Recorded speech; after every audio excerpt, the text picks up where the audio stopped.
Nathalie Arthaud est candidate à l'élection présidentielle 2027. C'est une grande nouvelle. Bon, c'est pas une surprise car Lutte ouvrière, le parti trotskiste de Nathalie Arthaud, est présent à chaque élection présidentielle depuis plus de 50 ans.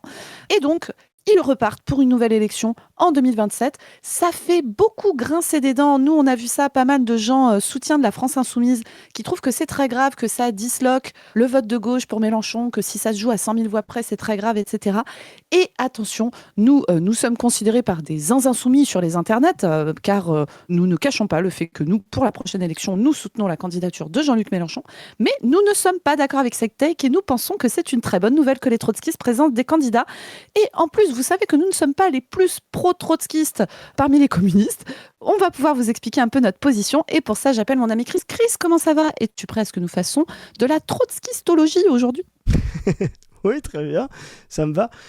Lutte ouvrière, c'est vrai que ça fait très longtemps qu'ils présentent des candidats, ça fait 52 ans. Ça fait très long. Alors, c'est toujours moins long que des supporters rennais qui attendent un titre de champion de France, car ça fait 125 ans. Mais ça, mais ça c'est autre chose. Voilà, Voilà, pardon. donc je vous mets le sous-texte. On revient d'un festival où on a été invité en Bretagne. D'ailleurs, on a été super bien accueillis. Merci beaucoup aux camarades sur place. Bravo. C'était très cool d'être là. C'était un festival organisé par une association qui fait de l'habitat léger et qui propose des solutions d'habitat alternatives. Il y avait beaucoup de questions sur les écolieux, etc. Et nous, on est venu parler un peu marxiste et politique générale dans ce truc-là. Peut-être qu'on vous fera un retour là-dessus. Et écologie, parce un de ces qu'on quatre. travaille nos Oui, sujets, oui. contrairement à ce que certains croient, et les gens qui étaient Oui, là oui. l'ont vu. Voilà. Donc, Non, mais c'était très intéressant. Bref, mais il est arrivé un truc très dur pour Chris, c'est qu'on est passé par Rennes en voiture. voilà. Et le gars, depuis, il est là, il est plein d'urticaire, il en peut plus Oui, en mais j'ai bon le nantais seum. qu'il est. Insultez-moi, c'est que là, j'ai pas encore fait le deuil de le fait qu'on descende dans Ligue 2. Mais bon, c'est un autre sujet. Voilà, donc, C'est pas le sujet Nathalie Arthaud, Chris, si je puis me rien permettre. à voir. Après, bon, je peux toujours trouver des parallèles. Mais donc, non, et du coup, c'est un parti qui a systématiquement présenté une femme à l'élection présidentielle. Et ça, c'est pas non plus neutre. Hein. Avant, on avait cette chère Arlette Laguillet, voilà, qui est vraiment l'idole de notre enfance, qui avait aussi sa marionnette Roguignol, travailleur, travailleuse. On vous ment, on vous spolie, on va vous mettre des cueillères entre les oreilles. Tu vois, enfin, vraiment, c'est ça la marionnette des Guignols. Des cueillères, tu te rappelles des cueillères? C'était vraiment. Mhm.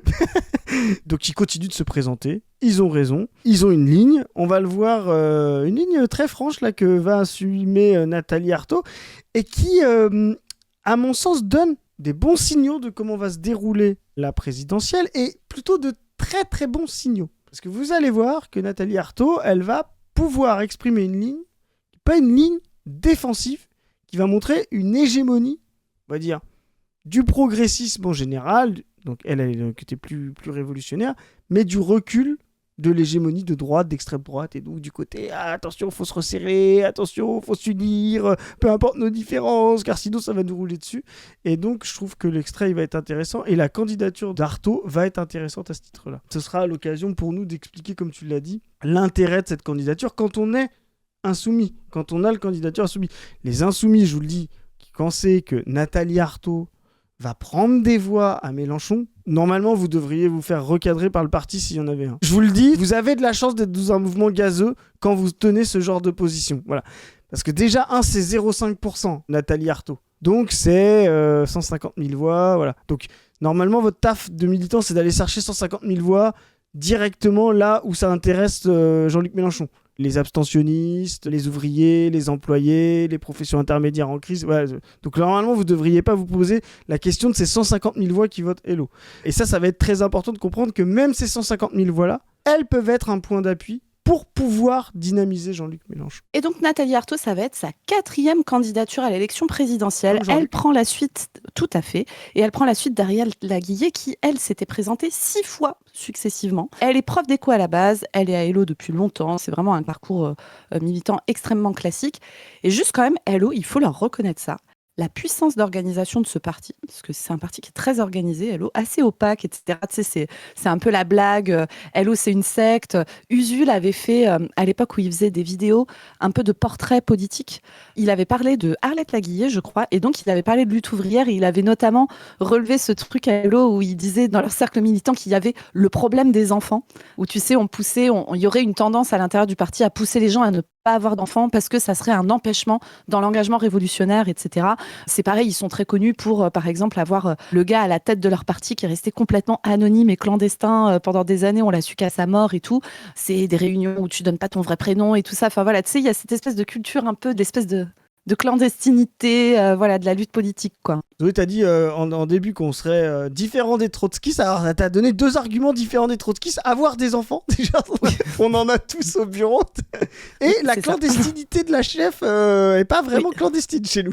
Non, y a pas, on est zéro clandestin. Mais en fait, nous, on a très vite compris que en fait, la clandestinité, ça allait nous desservir et qu'on serait moins dans la merde en étant un peu plus clair, en fait. Mais bref. Et donc, quand même, il faut voir la force d'organisation de ce parti parce qu'il présente une liste aux européennes chaque élection depuis 1979. Ils sont très très présents aux législatives quand même parce qu'ils présentent des candidats dans toutes les circos.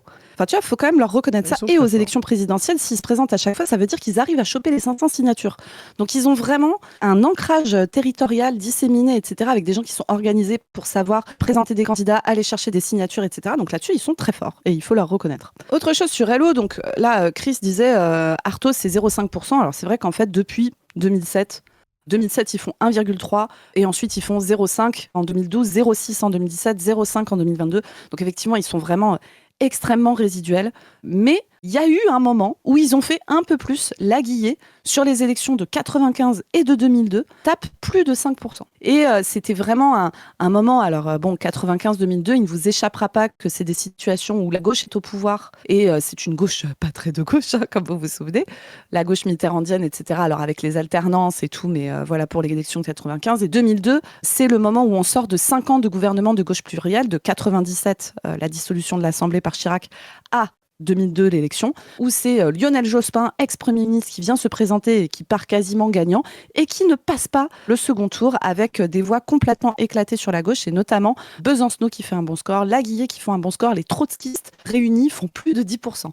Et c'est vraiment lié à la situation politique particulière de cette période et notamment des renoncements de la gauche et tout, avec des gens qui vont vers un vote un peu plus radical, mais qui savent aussi que c'est un vote qui ne sera pas forcément, on va dire, effectif et amenant quelqu'un au pouvoir, quoi. Donc c'est intéressant de voir ça. Je me permets de rajouter un truc quand même sur nous, notre rapport à Hello, parce que on a sorti une vidéo, c'était il y a quelques temps maintenant, avec Padu, où on a un peu attrapé Nathalie Arthaud sur ses positions sur le voile et sur les femmes voilées. Positions qu'on trouvait, nous, pas du tout actualisée et adéquate à la période, et je maintiens. On s'était pris une grosse sauce à l'époque pour ça. Top 3 des sauces 2025. Oui, top 3 des sauces 2025. Et comme chacune de nos sauces, écoutez, on signe et on assume toutes nos paroles. Nous ne revenons pas dessus. Si vous n'êtes pas content, c'est pareil. Parce que vraiment, je pense que c'est des positions islamophobes qui posent un énorme problème, même si c'est, on va dire, enrobé. Enfin, c'est pas de l'islamophobie version Retailleau, Bardella ou Zemmour, on est bien d'accord. Mais ça reste des discours, voilà, en plus avec une vision de la liberté pour les femmes et tout qui est extrêmement daté, très peu actualisé et très peu matérialiste sur ce qu'est les conditions des femmes françaises aujourd'hui et particulièrement des femmes musulmanes qui vivent dans ce pays où vraiment si tu penses leur rendre service en tenant ce genre de discours, c'est terrible, quoi. C'est que vraiment t'as pas assez réfléchi, je pense.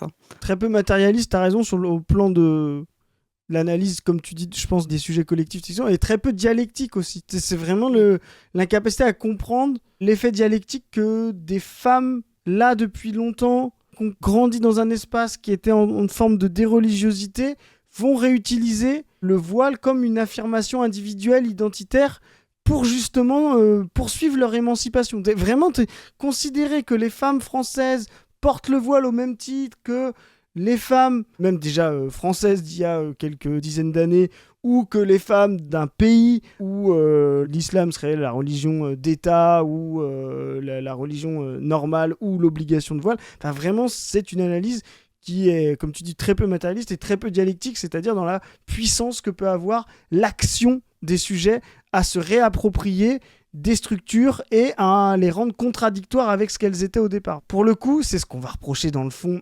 Au-delà même, je trouve que le voile, tu fais bien de le rappeler, est une incarnation de ça. C'est une vision d'un marxisme, et les trotskistes le sont tous, mais Hello, c'est le pire, d'un dogmatisme, d'un fixisme et d'un idéalisme absolu. Pour eux, la lutte des classes est identique, se fait sur les mêmes catégories, par les mêmes moyens, dans les mêmes rapports entre la période de Marx, de Lénine, de sortie de la guerre en 1945 et aujourd'hui. Enfin, vraiment, c'est un marxisme liturgique qui vraiment n'a aucun sens et qui n'est à la fin que folklorique, quoi. Voilà, donc vraiment, c'est intéressant parce que les gens qui y adhèrent, je pense, ont une vraie volonté révolutionnaire, mais alors une incapacité tragique à l'être, quoi. Parfaitement, et tu me fais une excellente passe D parce que je voulais parler d'un deuxième truc sur lequel, alors là, c'est pas nous qui avons pris une sauce, c'est Hello qui a pris une sauce extrêmement méritée, à notre avis. Et j'en parle parce que nous, c'est une de nos fractures idéologiques importantes avec le trotskisme, et particulièrement le trotskisme version lutte ouvrière. C'est une banderole qu'ils avaient sortie. Je pense que tu vois très bien de quelle banderole je parle. Oui. Je vais vous la lire, on vous l'affichera à l'écran. Contre l'impérialisme et ses manœuvres, contre Netanyahou et le Hamas, prolétaires de France, de Palestine, d'Israël, unissons-nous. Ah ouais. Et là, vous voyez, quand on vous dit que là, t'as pas compris comment tu pouvais actualiser ta grille de lecture, ton logiciel de pensée à la situation concrète, matérielle qui est vécue actuellement, là, c'est quand même chaud, quoi. Là, c'est vraiment, vraiment, vraiment chaud, hein. C'est clair, c'est évident, et c'est comme tu l'as dit, une incompréhension de ce qu'est l'impérialisme, le centre et la périphérie, la dissymétrie du centre et de la périphérie, ce que c'est l'état même d'un sous-développement organisé par le centre et donc d'un prolétariat incapable justement parce que non développé. C'est vraiment aucun recul sur ce qu'est 17, mais c'est vraiment tout et n'importe quoi. Et la question de la situation coloniale, enfin tu vois, c'est vraiment catastrophique. Exactement, et donc c'est ce qui fait qu'ils sont incapables et en même temps tragiques parce que je pense que comme on l'a dit tout à l'heure, ils voudraient vraiment, mais leur logiciel purement liturgique, purement idéaliste, envolé et hyper satisfaisant dans les termes, mais incapable dans la pratique. C'est pour ça qu'ils sont vraiment marginaux, mais très organisés. Et ça, c'est aussi un effet matérialiste. Quand vous n'êtes pas beaucoup, mais que vous êtes extrêmement convaincus, tous pareils de la même manière, c'est très facile d'être très organisé. Tu vois ce que je veux dire Et nous, on se pose ces questions nous-mêmes dans notre organisation. Quand on tournait à 10 ou 12, les décisions sont hyper faciles à prendre.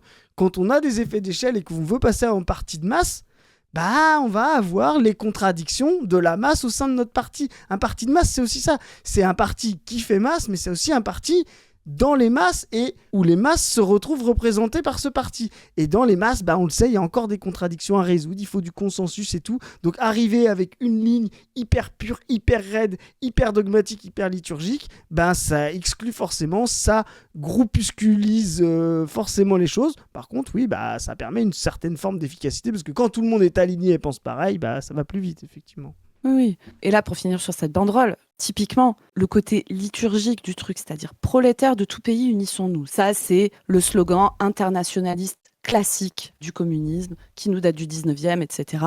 Et bien sûr que nous, on se reconnaît dans ce slogan. Mais concrètement, un slogan ne fait pas une ligne politique, il faut l'adapter. Vous pensez vraiment que là, la guerre génocidaire qu'Israël mène en Palestine avec la colonisation brutale, etc., va s'arrêter parce que le prolétariat israélien va s'allier au prolétariat palestinien contre Netanyahou et le Hamas qui sont mis en face l'un de l'autre comme si c'était la même chose, le même genre de truc, le même niveau de pouvoir et tout. Mais vraiment, faut arrêter, quoi. C'est grave, en fait. En plus, tu sais, c'est ce qu'on a dit, c'est délirant, mais sublime dans les termes, parce que justement, ça ne peut pas se réaliser. Donc, effectivement, c'est utopiste, c'est l'utopie marxiste. Ça, voilà. Toujours pareil, tu vois, c'est de dire, ah oui, il faut que tous les prolétaires se réveillent et qu'il y ait une grève générale, et après, c'est la révolution. Oui, d'accord, mais en fait, dans la vraie vie, on fait quoi pour sortir du capitalisme, les copains, la guerre, déposer les fusils, prolétaires, voilà, tu te dis, c'est super, mais à la fin, tu finis sur un peloton, et c'est la nation la plus réactionnaire qui gagne. Donc, c'est l'histoire du trotskisme depuis... j'ai envie de dire depuis 17, dont je rappelle, parce que les gens nous disent que Lénine, sur son testament, aurait voulu évincer Staline.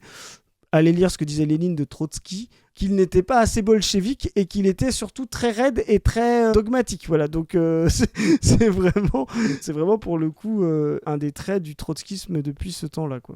Oui, et tu vois, et après on commence le petit extrait de Nathalie Arthaud, mais en vrai, moi, il y a même un truc qui me saoule un peu dans le débat, en fait, dès qu'on parle avec des trottes et tout, c'est que ça part sur Lénine aurait dit que machin et tout. Moi, j'aime bien, tu vas me référer au texte, Lénine, je le relis encore régulièrement parce que les textes sont tellement riches et incroyables, et ce mec avait tellement une capacité de penser d'une manière où tu peux encore te le réapproprier, le réactualiser et tout. Enfin, c'est vraiment tellement un des penseurs les plus importants de ces derniers siècles, quoi. Mais il y a vraiment un truc, tu vois, dès que tu commences à avoir un débat, de partir dans des trucs de oui, gna gna gna, le congrès de 1906, Ah oui. etc.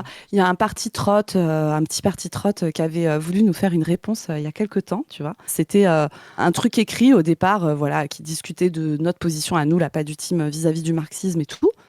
Et moi, tu vois, je vois l'article sortir, je le lis, tu vois, parce que moi j'aime bien. Et en plus, je me dis, putain, en plus, on va peut-être se faire prendre sur notre gauche, tu vois, à venir avancer des arguments politiques aussi, de comment tu actualises le marxisme aujourd'hui en 2026, comment, avec l'ouverture historique qu'on a, on va pouvoir aller chercher les masses, qui on va chercher, comment on va les chercher, sur quel sujet, etc.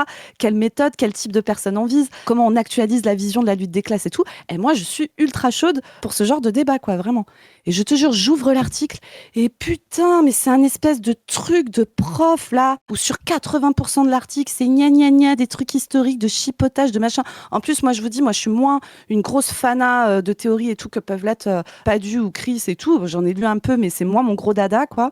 J'ai peut-être un côté, et c'est pas du tout une critique envers les gens qui kiffent la théorie et tout, mais peut-être un peu plus pragmatique et tout, qui me. Ah, et je te jure, en plus, moi j'ai pas beaucoup de temps pour lire et tout. J'ai lu cette merde là, enfin cette merde, avec tout le respect, c'est pas. Mais ah, et je te jure, j'étais déçue de fou, quoi. J'étais là, ah putain, mais qu'est-ce qu'on s'emmerde, putain. Vraiment, mais vous pensez vraiment. En plus, tu vois, il y a vraiment un truc de. Les camarades, mine de rien, vous êtes quand même groupusculaires, quoi. Il faut être un peu lucide là-dessus. Et c'est pas un reproche en soi. C'est hyper dur d'avancer des idées de gauche radicale et tout dans les 40 dernières années qu'on a vécues. Enfin, bien sûr, les conditions historiques sont dures et tout pour avancer ça. Elles le sont moins maintenant. Donc, du coup, il faut peut-être essayer de réfléchir à comment on fait pour pas être groupusculaire, quoi. Vraiment, je dis, putain, on est groupusculaire, vous êtes groupusculaire depuis des années. Le bilan politique de ces 40 dernières années, des gains, etc., est extrêmement faible. Est-ce que vous pensez pas qu'il y a autre chose à foutre qu'écrire des putains d'articles où 80% c'est d'une historique et tout. Bah, Ah là là, on s'emmerde, putain. Et après, il y a une version vidéo qui est sortie. Je me suis dit, ah, trop bien, ça va être mieux. Ben non, c'était la même chose. Ah, fais chier. Enfin oui, on nous a demandé d'y répondre souvent, ça va le permettre parce que là on parle spécifiquement du Oh ben trotskisme. voilà, c'est ma réponse, désolée. Alors si c'est écrit, c'est pas Mais du qu'il avait fait, ils auraient été beaucoup mieux que moi. Ils seraient non, rentrés non, sur chaque détail du non, congrès et tout. non. Eh ben voilà, moi je vous fais ma réponse. Ils sont témoins, je vous jure que quand j'ai lu l'article, je leur ai envoyé des vocaux trop vénères. J'étais là, je me levais, c'était en plus à une période, j'avais trop de taf et tout. J'avais un seum de ouf d'avoir pris du temps pour lire ça, alors que je te jure qu'en plus j'avais de l'attente en lisant le truc, je m'étais dit que ça allait être cool, quoi. Enfin, pas cool pour nous en plus. Moi je m'attendais à ce qu'on se fasse attaquer et tout, et ça, il y a zéro problème. Mais un truc où on peut réfléchir politiquement à l'actualisation du communisme aujourd'hui, pas des oui, ben voilà, dans mes réunions au SNES, on a parlé de ça et tout, ouais, c'est bon. Notre non-réponse est une réponse, c'est-à-dire que on ne fait pas la même chose. Voilà. Et c'est ce qu'on reproche à Hello. On ne fait pas la même chose. Vous faites de la liturgie et vous essayez de voir qui est le plus orthodoxe. Mais tu sais, une orthodoxie non pas au sens de la tâche historique. C'est ça l'orthodoxie marxiste. Allez voir le. J'avais écrit un article là-dessus en reprenant Lukács, c'est-à-dire qui a été traité de révisionniste.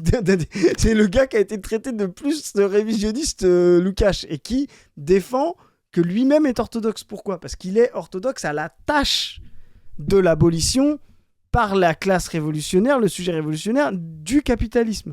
C'est ça notre truc. Effectivement, il faut avoir une lecture marxisme du marxisme et donc de dire, bah oui, effectivement, il y a certaines traditions marxistes qui se sont éloignées de cette tâche par une certaine sclérose et cette sclérose-là peut être une trop grande fidélité liturgique et orthodoxe, littérale au texte. Voilà, c'est ça. Et cette dialectique, elle est au cœur même du marxisme. Il n'y a pas de raison que le marxisme soit exempt même des lois que lui pose comme analyse de l'idéologie et des visions du monde des sujets. Le marxisme doit lui-même être analysé à l'aune des outils du marxisme et il peut être conservateur, révolutionnaire, il peut être fixiste et tomber dans l'orthodoxie inerte, liturgique, ce qu'on va reprocher là, et ce qu'on reproche à d'autres et qui répondent sur nous. Nous, notre tâche à nous est d'être orthodoxe au marxisme et à ses leçons, c'est-à-dire l'abolition concrète du capitalisme par la maximisation de la conscience et de l'activité du sujet révolutionnaire. Donc il faut définir quel est le sujet révolutionnaire en 2026, quel est l'état de sa conscience réelle, quel est l'état de sa conscience possible, et à partir de cette conscience possible, quel programme de transformation et quel plan il peut se donner pour pouvoir le faire. Voilà, les grands intellectuels marxistes ont tous fait ça, Lénine en étant un des plus grands sur la stratégie politique. Tant que vous ne parlerez pas de ça sérieusement et que vous ferez de la liturgie, mais c'est même pas qu'on vous répondra pas, c'est que vous n'existez pas pour nous. Voilà, tout simplement. Bah, moi, si ça existait, ça m'a pris du temps de cerveau de dire ça. Et franchement, j'ai dit ça, mais je le redis. Moi, je kifferais trop qu'on ait des vrais débats et oppositions. Et même où vous nous mettez super cher et tout. Moi, j'ai aucun problème avec ça. Vraiment, je le fais pour les autres. J'ai aucun problème à le prendre pour moi-même. Moi, je pense que la discussion politique, elle peut se faire d'une manière un peu, voilà, costaud et tout. Bon, on n'est pas obligé de tomber dans des attaques de merde, tu vois. On reste des camarades et tout ça. Mais voilà, quoi. Moi, j'ai pas de problème avec ça. Mais putain, pitié, parler de trucs concrets là. On n'a plus le temps. On n'a plus le temps. Pitié, venez proposer qui on touche, comment on les touche, pour faire quoi, comment on fait. Dites ça. Et Exactement. dites-nous en quoi l'approche que nous on a est pourrie et en quoi la vôtre est meilleure. Et pas de Comment blabla. on fait pour arrêter d'être groupusculaire et de faire des putains de trucs qui tournent en rond avec les 5 mêmes personnes depuis des années et des décennies, quoi. C'est bon. Et pas de blabla, grève générale, machin, oui, ça non, trop chiant. on sait. C'est des trucs, voilà. les vrais trucs là, concrètement. Déjà, le jour où arrêtez de faire passer la grève générale comme un moyen, c'est déjà une fin en soi. Genre, le jour où on aura trouvé le moyen d'arriver à cette fin qu'est la grève générale, le monde déjà aura changé. Tu vois, le fait d'être en grève générale. Donc, nous, on vous demande, ne faites pas passer la grève générale pour un moyen. Comprenez que c'est déjà une fin par rapport à l'état de la situation. Et nous, on voudrait vos moyens d'arriver à la grève générale. Et là, ça va commencer à discuter. En plus, moi, je m'étais fait invisibiliser dans le truc. Pas de bol, je suis la seule à avoir lu votre truc des trois. Bon, je sais, c'est peut-être la vie des meufs qui vous intéresse pas, ça, j'en sais rien, mais bon, bref, allez. Bah, je sais pas, ouais, c'est un peu l'histoire aussi du marxisme. Ah bah après, c'est peut-être que les meufs ont moins le temps d'aller à des réunions de 8 heures où on fait de la liturgie parce qu'elles ont autre chose à branler, quoi. Après, le positionnement de la personne qui nous a écrit et répondu en vidéo sur les luttes féministes et l'articulation avec les LGBT... Là-dessus, il a de la chance qu'on n'ait pas répondu, quoi. Voilà. Donc, voilà. Bref, c'est normal de tenter du buzz devant les marxistes à 100 000 abonnés. Donc, et force à vous. Et allez, ça flex encore. Moi, je m'en bats les couilles du flex, vraiment premier degré, les camarades. La question est pas là. La question est on fait quoi. Et d'ailleurs, petite actualisation des questions féminines, je pense que ça sera peut-être pas trop. C'est ça. On repart sur Nathalie Arthaud, justement. Oui. On a commencé à dire que l'articulation avec le féminisme était un peu anti-dialectique. Et fou pourri de merde, oui, voilà. Ni matérialiste, ni dialectique. Ça fait quand même deux non-respects, tu vois, des codes du jeu du marxisme, voilà. Tout à fait. Et si l'inclusion dans le militantisme des meufs, comme chez Hello, parce qu'on vous a dit, elles ont que des meufs porte-parole depuis des décennies et des décennies.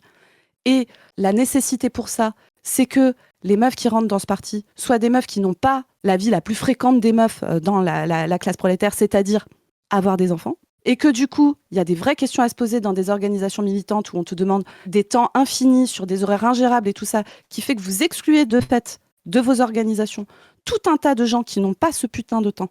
Parce qu'elles ont autre chose à branler, globalement, s'occuper des gens autour d'elles parce que c'est des meufs dans une société patriarcale, c'est un problème aussi. Exactement. Donc on y va. Après tout ça, on va quand même rappeler que Nathalie reste camarade révolutionnaire, parce que à la fin, qu'on soit honnête, déjà, l'intention et la volonté révolutionnaire, peu importe la fausse conscience ou l'incapacité, est déjà une bonne chose. Donc, Nathalie fait partie de notre camp qui veut l'abolition du capitalisme. Là, on va lui poser une question. Alors, c'est le camarade Alerte Rouge qui nous envoie l'extrait. Merci à lui, on le salue. Force à toi. Cet extrait-là, il va s'interroger, tu vas voir, sur la candidature et le fait que ça divise à gauche.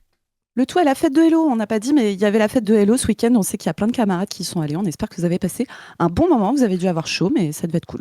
Je suis jamais allé à la fête de Hello pour des raisons que tout le monde comprend. Et donc. C'est bien qu'il y ait plein de camarades différents. C'est cool, tu vois, qu'il n'y ait pas que des trottes de Hello qui y aillent et que ça discute entre camarades. Et moi, je trouve que c'est très bien. J'exagère, j'y suis jamais allé, mais il paraît que c'est vraiment une super fête. Donc, il paraît que c'est très cool. Moi, j'irais bien. Souvent, ça tombe à des moments où on peut pas. Là, nous, on avait une invitation à un autre truc, mais moi, j'irais bien en vrai. Premier degré. C'est ça. L'année prochaine, voilà. Invitez-nous. Et là, non, mais la main est tendue. Parlons réellement de l'actualité du marxisme. De fou. Peut-être même qu'on viendra avec des choses très matérielles, sans vouloir... on aura des trucs concrets. À ce moment-là, dans un an, là, on va pas faire de l'incantation, là. On va dire, voilà, nous, on a le plan. Voilà. Bref, alors on y va avec Nathalie. Qu'est-ce qu'elle nous dit ? La camarade Nathalie. Beaucoup de candidats à gauche, enfin en tout cas beaucoup de candidats à la candidature. Il n'y a pas trop de candidats à gauche. Par exemple, vous auriez pu vous rallier à Jean-Luc Mélenchon ou un autre candidat de la gauche. Quand tu connais l'histoire du trotskisme et tout, mais tu sais, penser... Mais même penser, mais que ce soit ce journaliste, bon, à la limite, le journaliste de LCI, bon, enfin voilà. Même, tu vois, certains militants insoumis et tout, force à vous si vous nous regardez, mais c'est vraiment une méconnaissance totale de l'histoire de ce parti, de son positionnement politique et tout, de croire qu'il y a un monde possible où il se range derrière Mélenchon. Mais je pense que vous êtes vraiment délus, quoi. Surtout qu'en plus, ils se construisent, tu sais, contre les lambertistes, tu vois. C'est-à-dire, ce ne sont pas des lambertistes, fou. des trotskistes, tu vois. Parce qu'il y a des trotskistes qui soutiennent Mélenchon, c'est le POI et lambertistes, voilà. Oui, mais qui n'est pas du tout dans la même strate que Hello. Qui n'est pas du tout, justement, qui est opposé à Hello, dont Hello ne croit pas du tout à la stratégie lambertiste d'entrer la social-démocratie pour la rendre révolutionnaire. Donc vraiment, bon, après, c'est LCI qui... Oui. Tu vois, Mais non, mais moi, que le journaliste d'LCI dise ça, ça me surprend pas, mais qu'il y ait des gens à la FI qui croient ça me dépasse. Je vous jure, désolé, hein, mais ça me dépasse. Je ne comprends pas. Et surtout, ça va nous servir à rien, comme on va le dire. Bah oui. Non, mais moi, je ne suis pas de gauche. Moi, je suis communiste révolutionnaire. Alors ça, c'est très intéressant. C'est très intéressant, je trouve, la façon dont elle refuse l'étiquette de gauche pour dire je suis communiste révolutionnaire. Je l'ai longtemps fait. Anecdote, je l'ai longtemps fait. Parce que j'ai grandi sous une gauche comme l'arabe. Enfin, Zoé, je suis sûr que tu l'as fait aussi. Bien sûr. Parce qu'en fait, si tu veux, quand tu parles avec des gens du tout venant et que tu dis je suis de gauche, en fait, pour des gens qui sont pas très politisés et tout, enfin, la gauche, c'est putain de François Hollande, en fait. Donc, c'est un peu l'enfer d'être associé à cette étiquette. Alors après, le problème, c'est quand tu dis je suis communiste, ça nous est même arrivé ce week-end, là, au festival où on était invités, parce qu'il y avait des gens qui sont pas du tout dans les leurs militants marxistes et tout. Quand tu dis communiste, en fait, les gens, ils peuvent croire que t'es Roussel, quoi. Enfin, que t'es au PCF, quoi. Donc, en fait, les deux étiquettes sont pas faciles. Choisir entre Roussel et Hollande, faut me laisser quand même 4 heures, quoi, parce que c'est pas simple. Mais voilà, et donc... T'es dur, Chris, quand même. C'est vrai que je suis force dur. Un peu, je trouve. Je suis dur pour Hollande. Et donc...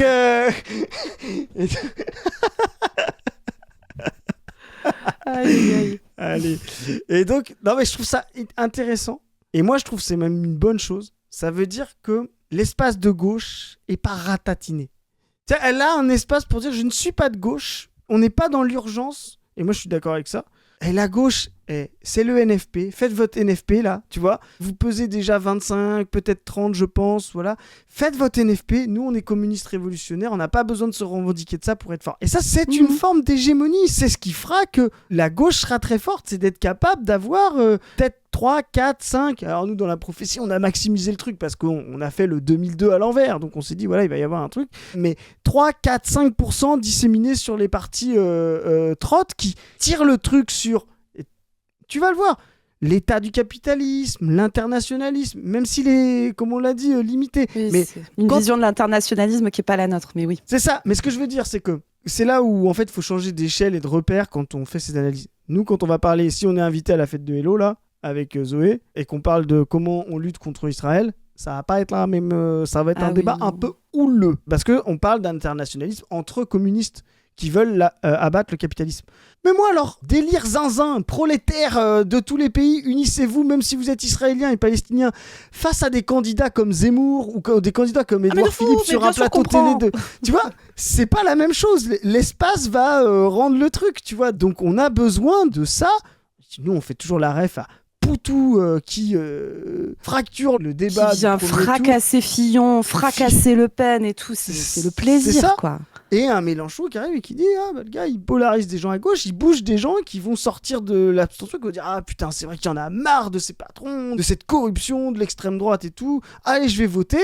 Et si vous avez un espace qui incarne une rupture là, mais en plus une possibilité, parce qu'en fait si on va dire ça, on va dire oui sur la question de la rupture, Artaud il n'y a pas de problème, allez ok, elle est au max dans la matrice quoi, voilà. Sur la question de la possibilité, c'est déjà plus... Tu vois. L'espace de Mélenchon, c'est une rupture possible. C'est ça, la campagne de Mélenchon. La rupture possible. Voilà. Et tous les gens qui ont été énervés, mis en branle par les capacités de même critiquer la gauche, de critiquer la gauche traître, ce que Mélenchon doit faire aussi. Vous le verrez, on le dira dans une autre capsule plus profonde un peu, où on va parler de tout ce qui se met en place autour de François Hollande, les Laurent Geoffrin, etc. Parce que Mélenchon ne pourra pas gagner sans affronter la gauche et ses trahisons au premier tour, voilà, sans battre une autre gauche. Mais le fait d'avoir un espace communiste révolutionnaire qui dit ça c'est leur business, rupture par rupture, nous on est plus important, ça crée au milieu un espace où il y a une rupture possible. Et c'est ça que les gens attendent de l'élection, c'est de voter pour quelqu'un qui va faire bifurquer et qui a des chances de le faire. Donc on va voir comment les lignes de campagne qu'elle va nous donner. Internationaliste. Je pense qu'en effet, le problème qui se pose à nous, c'est est-ce que nous allons continuer de laisser les manettes à une classe capitaliste qui est aveuglée par l'argent et qui est prête à mettre la planète à feu ou à sang.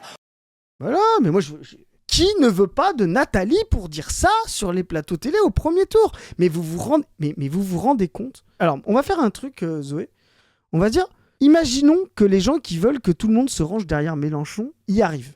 Vous avez donc, je sais pas, on aurait combien? Peut-être une dizaine de candidats, pas de candidats de gauche, tous derrière Mélenchon. Et donc vous avez Mélenchon pour répondre dans le même débat à Attal, à Philippe, à Retailleau, à Zemmour, à Marine Le Pen ou Bardella, enfin peu importe, à David Lisnard, à tous ces gugus-là qui vont taper sur lui non-stop, et lui, il doit faire Dupont-Aignan, et lui, il doit faire les réponses pour toute la gauche et toutes les...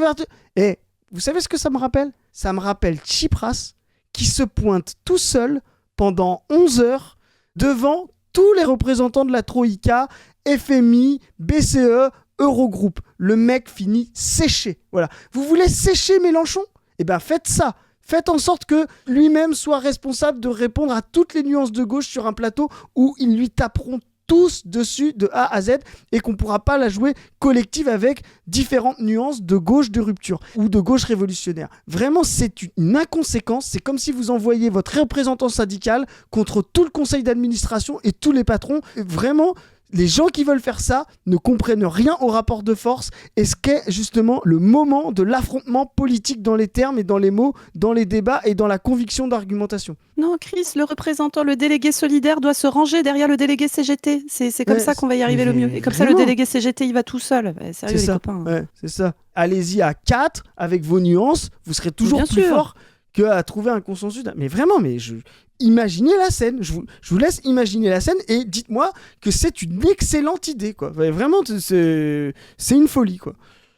Où est-ce que nous allons nous battre pour enfin réorganiser toute la société à partir de nos intérêts à nous de travailleurs? Voilà, moi Mais très bien, mais très bien, moi ça. Alors après, on vous l'a dit, on l'a expliqué sur toute la capsule et on pourra redire après à quel point il y a plein de trucs sur lesquels on n'est pas d'accord avec les droites et tout. Mais mais moi je suis contente qu'il y ait une meuf qui vienne sur le plateau de putain de TF1 dire ça. On a droit à ça qu'une fois tous les 5 ans. C'est très bien en vrai. Et sérieusement, les copains, les 0,5% de gens qui votent Nathalie Arthaud sont des gens qui de toute façon ne vont pas aller voter Mélenchon. Enfin, vous êtes d'élus en fait. C'est pas ces gens-là qu'il faut aller chercher. Ces gens-là n'ont pas envie de voter Mélenchon. Et d'ailleurs, c'est une frange très particulière de la société qui ne fera jamais masse. Et c'est moi la critique principale, une des critiques principales que j'ai à faire à ces mouvements, c'est qu'ils ne s'organisent pas pour adapter leur discours, leur manière de lutter, leur manière d'aller parler aux gens, etc., leur programme et tout ça, pour parler aux masses. Mais au moins cette parole existe, quoi. Et c'est fondamental. Et là, voilà, elle dit des trucs que nous, on va le dire avec d'autres types de mots, elle dit réorganiser à partir des intérêts de la classe ouvrière. Moi, souvent, je dis partir des besoins des gens, sortir de la marchandisation, etc. Mais voilà, c'est très bien d'entendre ça. C'est ça. On est toujours d'accord. Faut juste pas qu'elle parle sur la question palestinienne et sur le voile. Et puis sur d'autres questions internationales.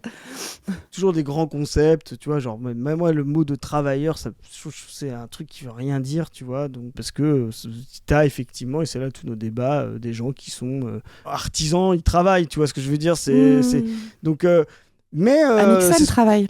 C'est ça, mais c'est ce qu'on a dit au début de la capsule. Bah oui, quand on a des grands aphorismes, des grands concepts, tout le monde est d'accord. Et voilà, c'est très bien. Je ne prétends pas mieux pouvoir gérer cette société capitaliste. Elle ne peut pas tourner rond. Moi, je pense qu'il faut viser son renversement. Et je pense qu'en effet, on aurait toutes les possibilités aujourd'hui pour organiser une économie collective qui puisse enfin répondre aux besoins de tous les hommes sur cette planète à l'échelle internationale. De tous les hommes, on voit encore le biais de Nathalie. Et donc, non mais on est d'accord, on a la base productive pour pouvoir faire sans le capitalisme. Bon, voilà, pas besoin d'aller plus loin. On a besoin de Nathalie qui dit ça pendant toute la campagne. C'est comme ça qu'on va aller chercher. Ça fait une voix de gauche en plus. Ça fait une voix de vraie gauche en plus. Et de toute façon, les gens qui votent pour elle n'iront pas voter Mélenchon. Vraiment, les forces militantes, l'énergie militante, etc., vraiment, il faut la passer à autre chose qu'à trouver ça très grave que Nathalie Arthaud se présente comme toutes les putains d'élections depuis 50 piges, en fait. pitié, quoi. Restons un peu matérialistes, concrets, pragmatiques. C'est pas là qu'il faut aller chercher les gens. Il y a du taf militant à faire là sur un an. Concentrons-nous sur les trucs importants. Et avec une division du travail militant, chacun à sa place, va pas faire le même taf, etc. C'est très bien, en fait. C'est comme ça qu'on gagne. Exactement, et toutes ces nuances-là sont des réserves de voix en plus au second tour. La tâche de Mélenchon est d'être au second tour par lui-même et de fracturer ensuite l'espace politique et l'espace de classe. L'espace de Mélenchon au second tour, il ne se construira pas par l'addition de... ça en fera partie, mais il sera dans une capacité à résoudre les problèmes des masses. Voilà. C'est ça le second tour. Voilà. Et donc, il faudra un projet de classe et de masse qui soit suffisant pour faire 52%. Et ça se construit en incarnant une rupture possible au premier tour. Assez de rupture pour pas être pris par la droite, la gauche de droite, assez possible pour pas tomber dans le radicalisme et la tragédie trotskiste dont on a parlé. Voilà, c'est ça l'espace de Mélenchon, la rupture possible. Oui, carrément. Et quand on parle de tragédie trotskiste, je conclus là-dessus, parce que du coup, on a fait une caps aussi sur notre position vis-à-vis des trottes. Mais comprenez-nous bien, moi, je suis consciente que je suis beaucoup plus proche de plein de trotskistes idéologiquement que de gens du PS, etc. Enfin, évidemment, quoi. Par contre, c'est vrai que cette approche-là du marxisme et du communisme, je pense, est délétère parce qu'elle est empêchante d'aller vers un mouvement qui soit vraiment pragmatique, efficace, qui puisse prendre le pouvoir et l'appliquer. C'est une vraie question, mais profondément, il faut aussi, vous en aviez parlé pendant cette capsule qui a fait couler beaucoup d'encre numérique, où vous parliez du positionnement de Révolution Permanente et particulièrement le discours qu'Anas Kazib avait fait au soir du kidnapping de Maduro par les États-Unis, où il a fait un truc mais qui est assez proche de cette espèce de truc ni le Hamas ni Netanyahou, etc. C'est-à-dire une espèce de truc de relativisme complet vers des espèces de trucs incantatoires. Voilà, il faut que ce soit le peuple vénézuélien qui se soulève et tout complètement en dehors des réalités concrètes de ce qui se passe dans ces pays et des possibilités progressistes et révolutionnaires qui existent. En fait, cette approche-là est une approche qui est stérile et encore une fois, il va falloir qu'on se pose la question, nous, les militants communistes de ce pays, comment ça se fait que c'est des trucs groupusculaires depuis 40 piges? Pourquoi? Et pourquoi ça n'existe quasiment que dans le centre impérialiste, ce type de rapport-là au marxisme? Des rapports au marxisme qui ne prennent pas le pouvoir, ne font pas la révolution, n'appliquent pas le communisme, etc. Pourquoi? Et c'est une question sincère. C'est la même question sincère que je pose aux militants du PCF quand je dis « Regardez la structure de votre électorat. Vous parlez à des vieux et des riches, voire des vieux riches. La structure de l'électorat Roussel, c'est ça. Pourquoi ? Là, j'ai la même question, parce que pour le coup, Nathalie Arthaud, la structure de son électorat, c'est une micro-frange d'électorat de 0,5% et très en bas à gauche du graphique. C'est vraiment des gens qui ont très peu de capital et qui sont très subordonnés, dominés dans la société, etc. Donc, c'est vrai. Mais par contre, c'est groupusculaire. Pourquoi ? Tant qu'on n'est pas capable de regarder objectivement les échecs que sont ces positions, on ne va jamais pouvoir avancer, en fait. Et c'est vraiment une question sincère, c'est pas un truc de clash et tout. Pourquoi ? Et je pense vraiment que avoir un rapport incantatoire et tout ça, ou faire des putains d'articles de 800 pages là, qui font des espèces de pinaillage historique et tout, c'est pas à la hauteur de ce dont les gens ont besoin. Il faut réfléchir à comment on structure des organisations qui puissent permettre de faire des organisations de masse à l'image de la classe qu'on a envie de représenter, c'est-à-dire avec des meufs, avec les différentes franges, notamment du salariat généralisé qui existe aujourd'hui, etc., avec tout type de gens, tout type d'âge, etc., tout type de culture militante aussi, des gens qui viennent plutôt des cultures syndicales, qui viennent plutôt des cultures associatives, etc. Si on veut penser le parti de masse qui est l'outil absolu et nécessaire pour que nous puissions prendre le pouvoir et renverser cette merde qu'est le capitalisme, nous devons nous poser ces questions sérieusement. Et moi, j'ai l'impression que ce travail-là n'est pas fait correctement de ce côté-là. Donc voilà, je sais qu'il y a aussi plein d'autres gens qui sont en train d'essayer de faire ce taf, de faire cette réflexion. Vraiment, force à toutes ces personnes. Parlons-nous, discutons et posons-nous les bonnes questions. Regardons objectivement la situation. Pourquoi vous êtes soit en train de parler à des personnes où c'est pas censé être votre cœur électoral ou à personne? Pourquoi? Bref, voilà, c'était la petite conclusion. Et pour autant, vous voyez, nous, on trouve ça très bien. On a vu que Poutou, là, récemment, a plus ou moins dit que le NPA n'allait pas proposer de candidat. Moi, je pense que c'est une connerie. Je pense que ça serait très bien qu'ils y soient aussi, qu'ils aillent taper leurs 0,5% aussi. Encore une fois, pour ces raisons qu'on vous a expliquées dans cette vidéo. Je sais que Révolution Permanente veut présenter un candidat. J'espère que, sincèrement, et pourtant, Dieu sait que j'ai des critiques à faire à Révolution Permanente, hein, mais j'espère qu'ils auront leurs 500 signatures et qu'ils pourront le faire aussi. Ce sera très bien. Ce sera très bien. Ils vont taper 0,5% encore une fois. Les gens qui vont aller voter pour eux sont des gens qui, de toute façon, n'auraient pas voté Mélenchon. Donc voilà, là-dessus, les amis, Il me reste à vous dire que dans le cadre de l'internationalisme et plus généralement de l'anti-impérialisme, La Brèche, notre association, a produit un film. Nous avons envoyé une équipe à Cuba, comme vous le savez. Cette équipe a filmé Cuba dans un moment hyper important de sa vie politique, un moment où il y avait la commémoration de la tricontinentale, des 60 ans de la tricontinentale, et aussi un moment qui arrivait juste après le kidnapping de Maduro par les États-Unis, pendant lequel les soldats cubains se sont battus extrêmement fort. L'immense majorité d'entre eux sont sortis soit morts, soit blessés, tués par les États-Unis, par les soldats états-uniens, les services états-uniens. Et donc, on était là pour filmer le moment du rapatriement de ces corps et cette île qui vit cette opposition et ce blocus si brutal, les conséquences, etc. Si vous voulez voir ce que c'est qu'un peuple en lutte et qu'un peuple qui tient, si vous voulez voir des intellectuels qui réfléchissent à la situation et à comment s'en sortir, si vous voulez savoir comment nous, dans le centre impérialisme, on peut commencer à se battre concrètement, pas en faisant des incantations à la tout con, mais concrètement pour s'engager, etc. Si vous voulez renverser l'ordre mondial, on espère que ce film va, à sa toute petite et humble échelle, y participer. On est très content de faire ça. L'avant-première de ce film a lieu le 13 juin à Paris.